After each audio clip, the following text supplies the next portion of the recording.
My name is Henry Blackwood. I'm a local fisherman in the quaint seaside town of Midnight Bay, and you will not believe what I'm about to tell you. I have spent my entire life on these waters, braving the unpredictable tides and temperamental weather. But never before had I encountered something as chilling and inexplicable as I was about to witness. It was a dark and stormy night in Midnight Bay. The kind of night where the wind howls through the trees and the rain lashes against the windows, urging you to stay safely indoors. But I, being the foolish and curious sort, simply had to venture out into the tempest. Little did I know the nightmare that awaited me. It started innocuously enough. I had gone out for my usual nighttime fishing trip, hoping to catch a decent haul before the first light of dawn.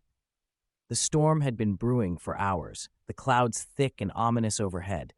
But I've sailed these waters 1,000 times and figured I could brave a little rain and wind. The howling gale grew steadily worse as I motored my small fishing boat into the bay. The waves crashed violently against the hull, threatening to capsize me at any moment. I considered turning back, but my stubbornness got the better of me. I pressed on, determined to at least try my luck. Once I reached my usual fishing spot, I cut the engine and let my boat drift aimlessly. I baited my hooks and cast my lines, waiting patiently for a bite. The storm raged on around me, the rain pelting my face relentlessly. I huddled low in the boat, trying in vain to stay dry. After an eternity, I finally felt a tug on my line. I eagerly began to reel it in, anticipating a sizable catch. But as I pulled the line closer, I realized with growing dread that it wasn't a fish at all. Dangling from the end was a sodden, decaying human hand. I recoiled in horror, nearly losing my balance and tumbling overboard. My heart raced as I stared in disbelief at the ghastly sight before me. How could this be? Where had this severed hand come from? Mustering my courage, I cautiously leaned in for a closer look. The skin was wrinkled and discolored, the fingers twisted and gnarled. It was clear this hand had been in the water for some time. As I examined the macabre discovery, a chilling realization dawned on me. This hand must have belonged to one of the sailors who had gone missing in these waters over the past few months.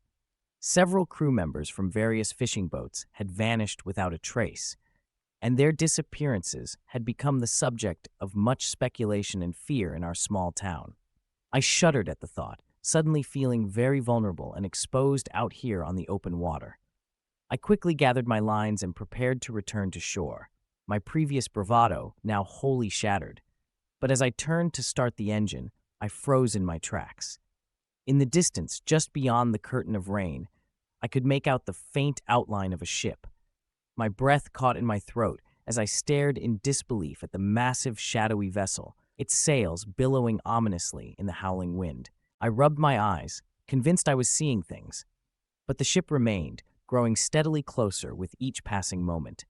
It was an old, weathered-looking thing, its wooden hull creaking and groaning as it cut through the churning waves. Something about this ship filled me with a profound sense of unease. It had an otherworldly, spectral quality that sent chills down my spine. As it drew nearer, I could make out more details: the tattered, ragged sails, the rusting metal fittings, and the eerie lack of any visible crew. My heart pounding, I quickly fired up the engine and returned to shore. But as I turned my boat around, I realized with growing horror that the ship was now directly behind me, bearing down on me with alarming speed. I pushed the throttle to its limit, desperate to outrun the mysterious vessel. But it was useless. The ship glided effortlessly through the churning waters, quickly gaining on me. I could practically feel its presence looming over me, like some great spectral predator stalking its prey.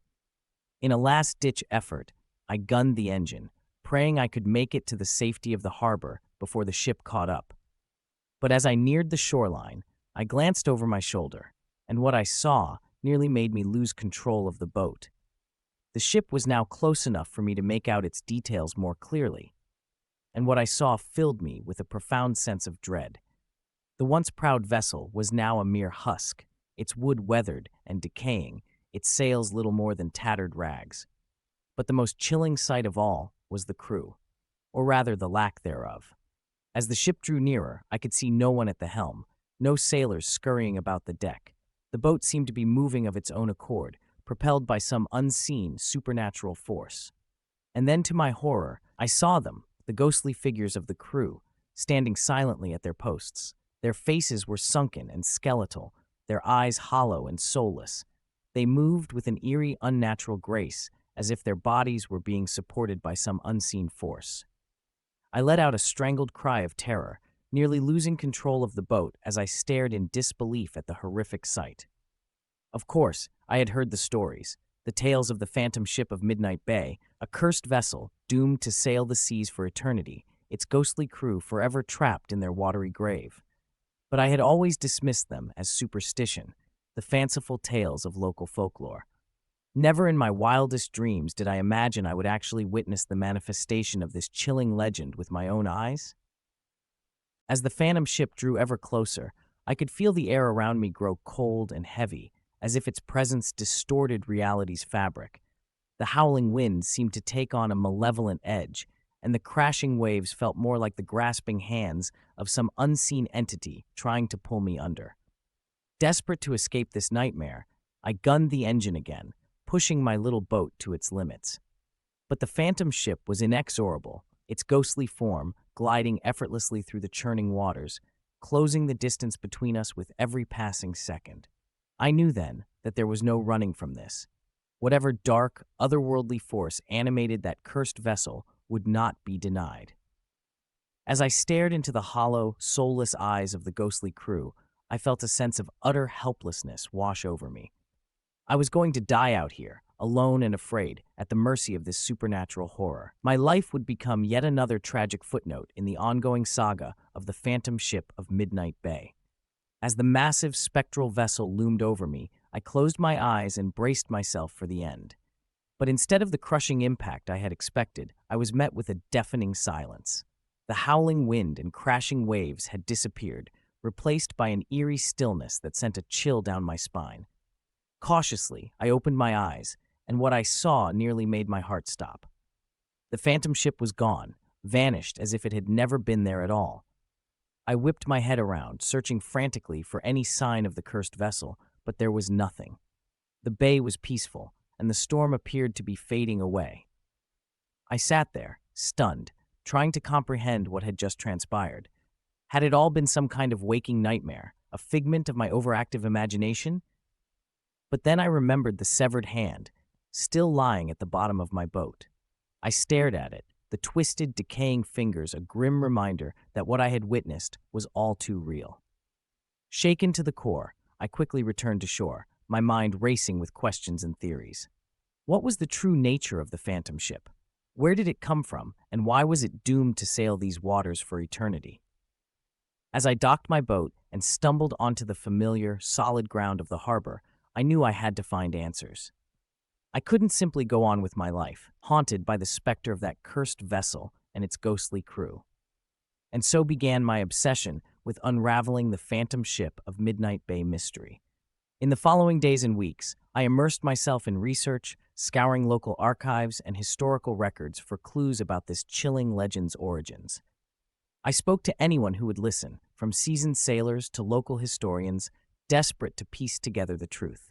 I uncovered a tale of tragedy, greed, and a curse that had plagued our small town for generations. It all began over a century ago, when Midnight Bay was a thriving hub of maritime activity.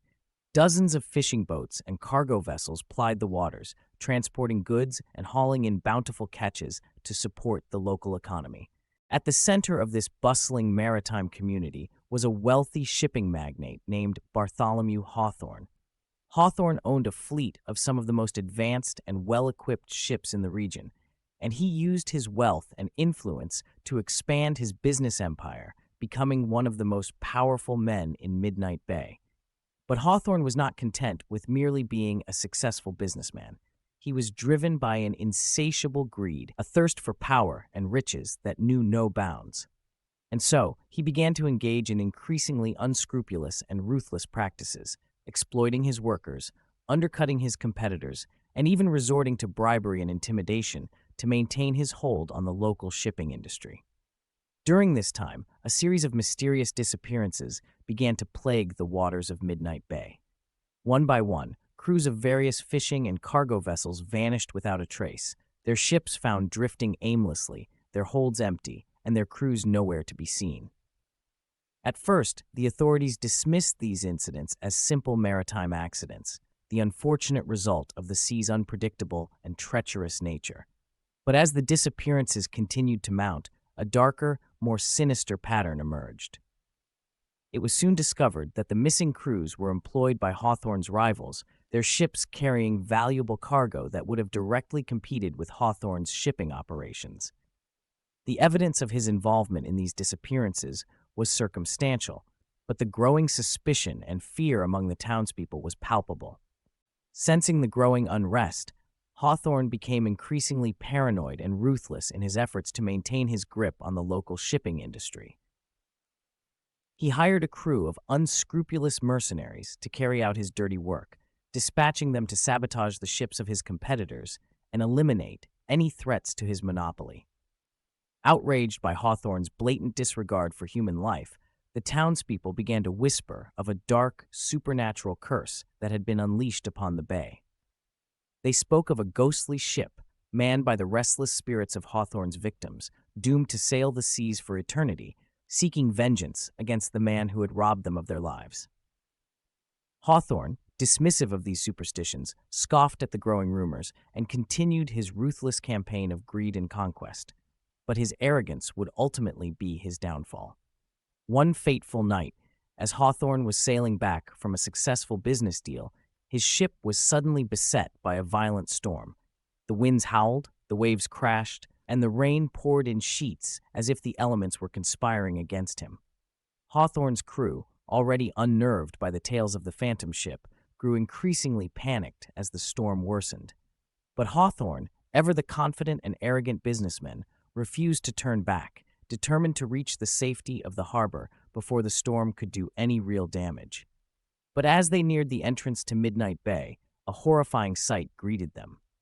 There, looming out of the darkness, was the spectral form of a massive ship, its sails tattered and its hull decaying. And at its helm stood the ghostly figures of the crews that Hawthorne had so callously dispatched, their empty, soulless eyes fixed upon him. Hawthorne's crew, overcome with terror, refused to go any further, and in the ensuing chaos, the ship was swept away by the raging storm, crashing against the rocky cliffs that lined the entrance to the bay. Hawthorne, trapped in the wreckage, cried out in anguish as the ghostly figures of his victims closed in around him, their spectral hands grasping at him with an unearthly fury. And so, Bartholomew Hawthorne met his end, his greed and cruelty ultimately leading to his demise. But the curse he had unleashed upon Midnight Bay would not be so easily broken. From that fateful night onward, the phantom ship of Midnight Bay has been sighted by countless individuals. Its ghostly crew is condemned to sail the seas for eternity, a grim reminder of the consequences of unchecked greed and the power of the supernatural. As I pieced together this chilling history, I felt a growing sense of unease and dread. The story of the phantom ship was not just a tale of the supernatural, but a cautionary tale about the dangers of human avarice and the consequences of our actions. And now, having witnessed the phantom ship with my own eyes, I knew that I could never escape the weight of this knowledge. I was haunted by the memory of those hollow, soulless eyes, the ghostly crew, forever trapped in their watery grave. I knew I had to do something to break the curse that had plagued Midnight Bay for generations. But what could I, a simple fisherman, do against a force of such immense, otherworldly power? As I grappled with these questions, I found myself drawn back to the severed hand I had pulled from the sea. It was a grim reminder of the human cost of the phantom ship's curse, a tangible symbol of the tragedy that had befallen those unfortunate souls who had crossed its path. And so, I decided to take action. I would not simply sit back and let this horror continue to terrorize our town. I would seek out the answers, uncover the truth, and find a way to end the phantom ship's reign of terror.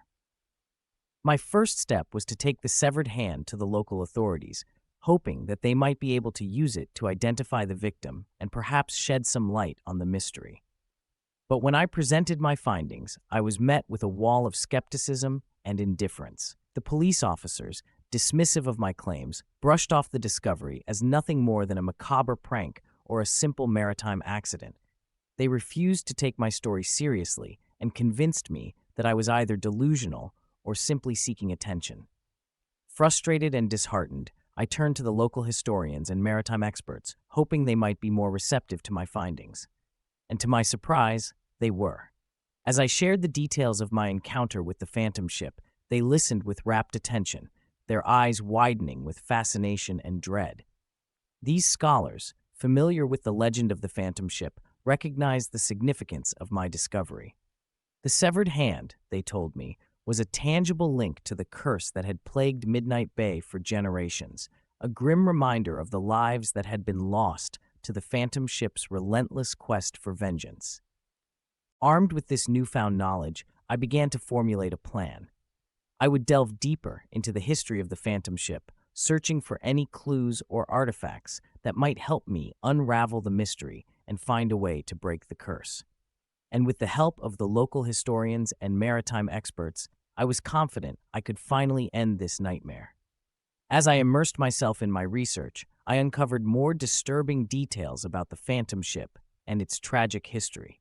I learned of the countless lives it had claimed, the shattered families it had shattered, and the ruined livelihoods it had left in its wake. With each new revelation, my determination to stop this curse grew stronger. I spent countless hours poring over old records and documents, piecing together the fragmented history of the phantom ship. I spoke to anyone who would listen, from weathered sailors to superstitious locals, desperate to gather as much information as possible. Slowly but surely, a plan began to take shape. I would need to confront the phantom ship head-on, to confront the supernatural forces that had terrorized our town for generations. It was a daunting task that filled me with dread and trepidation, but I knew that I had to try for the sake of my peace of mind and the safety of my community. And so, on a moonless night, with the storm clouds gathering over Midnight Bay, I set out in my fishing boat, armed with the knowledge I had collected and a determination to face the phantom ship and its cursed crew. As I navigated the churning waters, I could feel the tension mounting.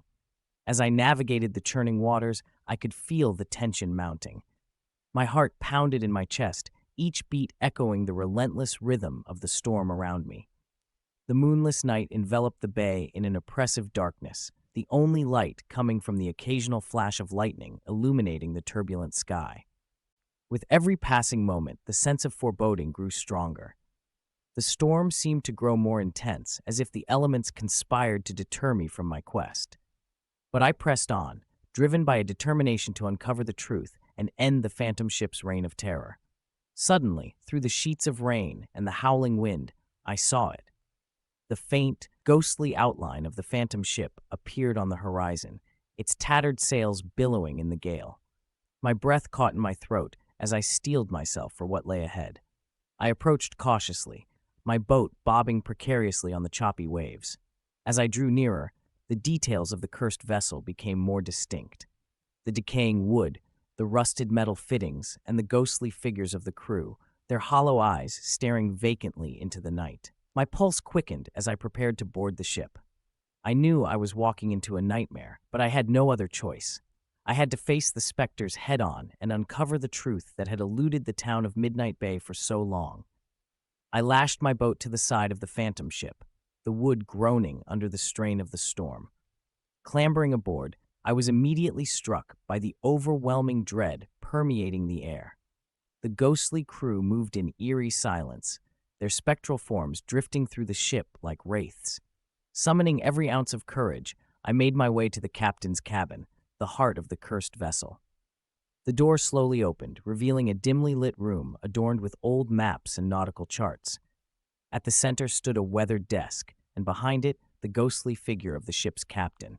His eyes, hollow and soulless, fixed upon me as I entered. "Why have you come here?"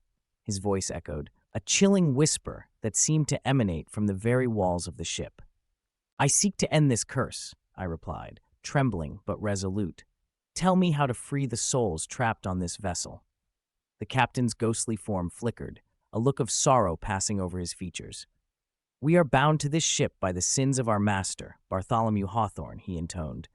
"Only by bringing his remains to this ship and performing a cleansing ritual can the curse be broken." My mind raced as I processed this revelation. Hawthorne's body had never been recovered from the wreckage. His remains were reportedly buried in an unmarked grave on the outskirts of town, serving as a final resting place for a man who was despised by the community he had wronged. "I will do it," I vowed, determination hardening my resolve. "I will find his remains and end this curse." The captain nodded, his form beginning to fade. "Hurry," he urged. "Our torment grows with each passing day." I returned to my boat with renewed purpose and raced back to shore. The storm showed no sign of abating, but I was undeterred. I had a mission and would see it through to the end. Back in town, I gathered a few trusted allies and set out for the old cemetery where Hawthorne's remains were rumored to lie. The journey was arduous, the storm battering us relentlessly, but we pressed on, driven by the hope of freeing the cursed souls of the phantom ship. We searched for hours at the cemetery, the rain turning the ground into mud and making our task even more difficult. Finally, we found a weathered, unmarked grave overgrown with weeds and brambles at the cemetery's edge. We dug feverishly, the rain mixing with sweat and mud as we worked. At last, we unearthed a coffin, its wood rotting and splintered with age.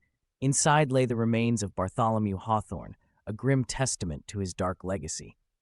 Carefully, we transported the remains back to the bay, the storm raging with even greater intensity as we approached the phantom ship.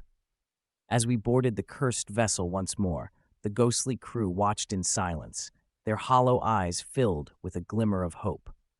With Bartholomew Hawthorne's remains before me, I began the cleansing ritual, reciting the ancient incantations passed down through the generations.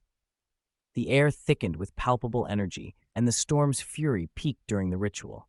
As I completed the final words, a blinding flash of light enveloped the ship, the spectral forms of the crew dissolving into the air with a sigh of relief. The phantom ship seemed to shudder, the wood creaking as if taking a final breath before it, too, began to fade away.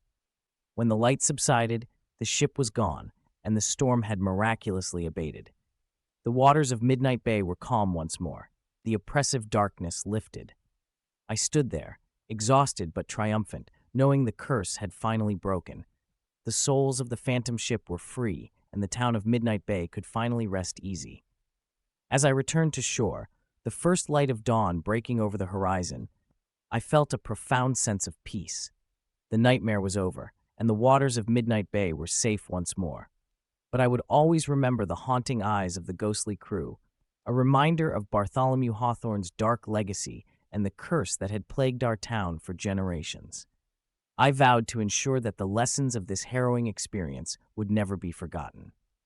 If you are intrigued by the story, Into the Abyss, The Curse of Phantom Ship, please remember to like and share the video. Your support helps us bring more bone-chilling horror narratives to life. Remember to subscribe to our channel for more tales to keep you on the edge of your seat.